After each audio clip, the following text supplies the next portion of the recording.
కొంతకు స్వాగతం. ఈరోజు మనం మాట్లాడుకోబోయే అంశం చాలామంది మాట్లాడుతున్నప్పటికీ, చాలామంది చాలా రకాలుగా చెబుతున్నప్పటికీ మనం కొంత లోతుగా అర్థం చేసుకొని ఈ విషయంపై మాట్లాడాల్సిన అవసరం ఎంతో ఉంది. ఎందుకంటే మనం యూపీలోనే గతంలోనే కొద్ది కాలం క్రితమే యూపీలో ఒక బోలే బాబా పేరుతో తన కాలి కింది మట్టిని నీళ్లను తీసుకోవడానికి ఎగబడిన క్రమంలో దాదాపు 120 మంది భక్తులు చనిపోయిన సంఘటనలు చూసాం. దీనిపై దేశవ్యాప్తంగా కూడా చర్చ జరిగింది. అతను పరారీలో ఉన్నాడు. అదేవిధంగా యూపీ ప్రభుత్వం కూడా అతని మీద లుకౌట్ నోటీసు జారీ చేసింది ఈ క్రమంలో. అయితే ఇదే విధంగా మన దేశంలో కానీ ప్రపంచంలో కానీ ఎక్కడ చూసినా ఇటువంటి వ్యవస్థ మనకు కనబడుతూనే ఉంటుంది. అది ఒక హిందూ మతం అనే కాదు, క్రిస్టియన్, ముస్లిం, పార్సీ, జైన్ అన్ని ఒక ధర్మాలలో కూడా ఈ రకమైన మనుషులు మనకు తారసపడుతూనే ఉంటారు. కానీ భారతదేశం వచ్చేసరికి మాత్రము ఇక్కడ మెజారిటీ ప్రజలు హిందువులు కాబట్టి హిందువులకు సంబంధించిన సంస్థలు ఏది చేసినా, వాళ్ళు ఏ కార్యక్రమాలు నిర్వహించినా, ఏ రకమైన తప్పులు చేసినా వెంటనే మిగతా వారు అదొక భూతద్దంలాగా చూపెట్టి మాట్లాడుతూ ఉంటారు. ఇంకా మరీ జన విజ్ఞాన వేదిక లాంటి అతి విజ్ఞానవంతమైన సంస్థలు అయితే మాత్రం మరీ పనిగట్టుకొని ఒక ప్రయోగాలు చేస్తూ ఆ బాబా ఏ బాబా అనుకుంటూ తమ తీర్పులను తామే ఇచ్చేస్తూ ఉంటారు. అంటే ఈ క్రమంలో నేను ఈ బాబాలను సమర్థిస్తున్నట్టుగా కాదు ఈ వీడియో ఉద్దేశము. బాబాలు చేస్తున్నది 100% 100కి 100 పాళ్ళు తప్పు అని చెప్పడానికి ఉద్దేశం. కాకపోతే ఏంటంటే ఒకరు చేస్తే తప్పు, ఇంకొకరు చేస్తే ఒప్పు అనే విధంగా మాట్లాడడం మాత్రమే తప్పు అనేది ఈ యొక్క వీడియో యొక్క ఉద్దేశం. ఇప్పుడు మనం చూద్దాం. మన తెలంగాణలోని ఉత్తర తెలంగాణ ప్రాంతంలో బెల్లంపల్లిలోని పాస్టర్ ప్రవీణ్ కుమార్ చూడండి మీరు. కేవలం ప్రార్థనలతోనే నయం కాని జబ్బులకు సైతం చికిత్స చేసి ప్రాణాలు పోతున్న వారిని కాపాడుతున్నట్లు ప్రచారం చేస్తున్న తెలంగాణలోని బెల్లంపల్లి కలవరి మినిస్ట్రీస్ పై కంప్లైంట్ నమోదైంది. వైద్య విజ్ఞాన శాస్త్రానికి కూడా అంతు చిక్కని విధంగా మిరాకిల్ హీలింగ్ పేరుతో ఓ చిన్నారిని కాపాడామని చెప్పుకుంటున్న క్రైస్తవ సంస్థపై legal rights protection forum LRPF ఫిర్యాదు చేసింది. కలవరి మినిస్ట్రీస్ కు చెందిన పాస్టర్ ఆర్ ప్రవీణ్ కుమార్, ఆయన భార్య షారోన్లపై చట్టపరంగా చర్యలు తీసుకోవాలంటూ national commission for protection of child rights తో పాటు ఆరోగ్య మంత్రిత్వ శాఖకు కంప్లైంట్ చేసింది.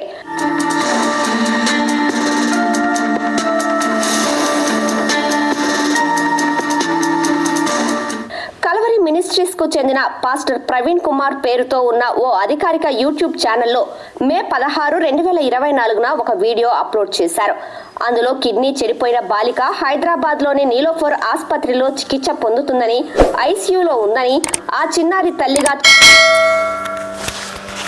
ఇక్కడ ఇప్పుడు మనం చూసుకున్నట్లయితే ఒక ICUలో ఉన్న పాప తీసుకొచ్చి ఈ కల్వరి మినిస్ట్రీస్ ఈ యొక్క పాస్టర్ ప్రవీణ్కు చెందిన చర్చిలో ప్రార్థన నడిపించడం జరిగింది. ఇక్కడ ఈ యొక్క బాబాలు లేకపోతే ఏదో ఒక మతం పేరుతోటో, లేకపోతే పాస్టర్ల పేరుతోటో, లేకపోతే కొంతమంది ఇస్లామిక్ వర్గాల్లో కూడా కొంత తాయెత్తుల మహిమ పేరుతోటో చాలా వరకు పేద ప్రజలను కానివ్వండి, లేదంటే ఒక రకమైన భావనతో, అంటే ఒక భయంతో ఉన్న వ్యక్తులను కానివ్వండి, వారు రాగానే మేము ఇది తక్కువ చేస్తాం, అది తక్కువ చేస్తామంటూ వారికి తాయెత్తులు కట్టేవారు తాయెత్తులు కడుతూ ఉంటారు, విభూది పెట్టేవారు విభూది పెడతా ఉంటారు.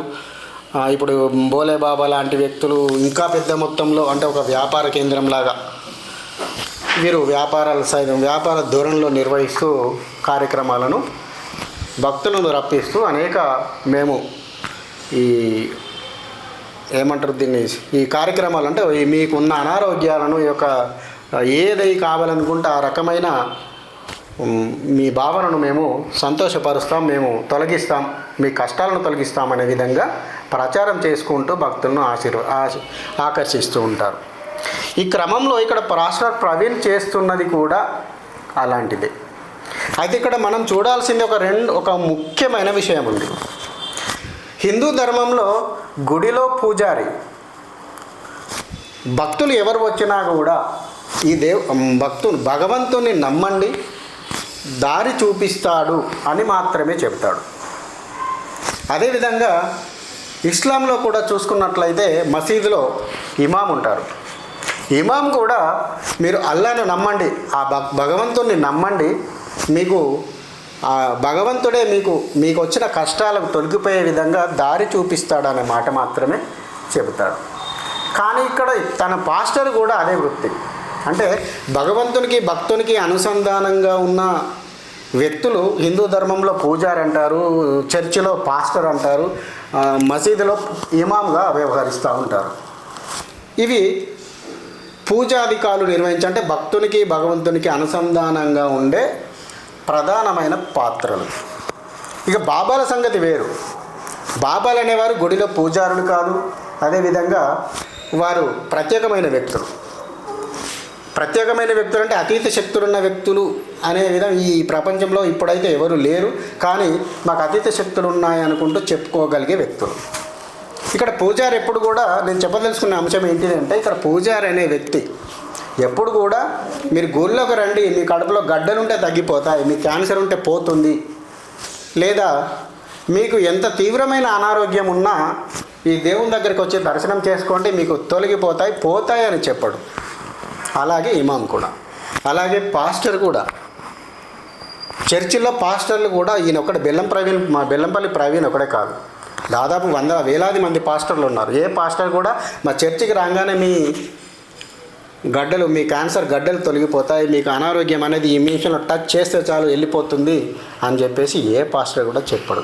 కానీ బెల్లంపల్లి ప్రవీణ్ చెప్తున్నది ఏంటిది, మీ కడుపులో గడ్డలుంటే పోతాయి, మీకు క్యాన్సర్ ఉంటే పోతుంది, చనిపోయిన వ్యక్తిని కూడా లేపవచ్చు.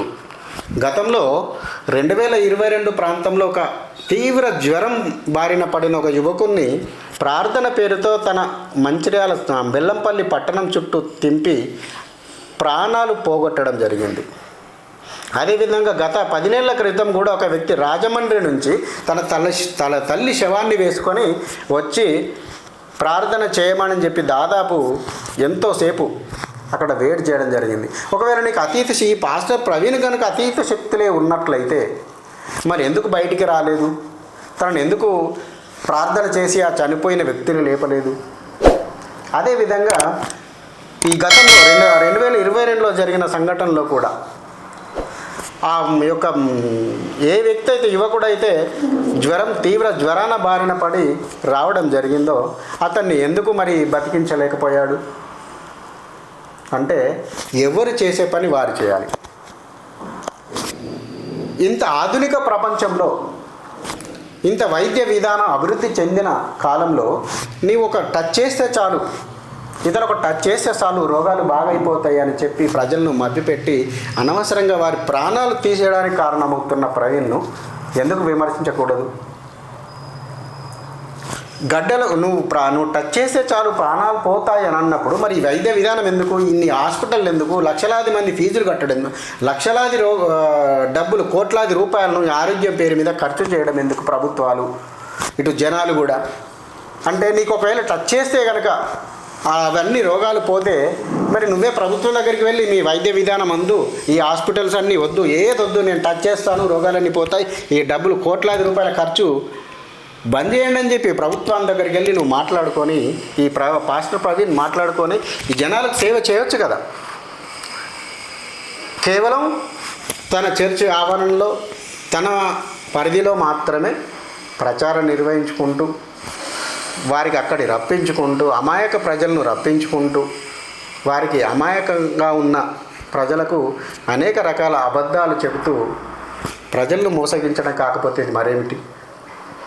సరే, అయినా కూడా ఏ ధర్మంలో కూడా పూజారి, పాస్టరు, ఇమాము వీరు చేసేది దేవునికి, భక్తునికి, భగవంతునికి మధ్య అనుసంధానకర్త మాత్రమే.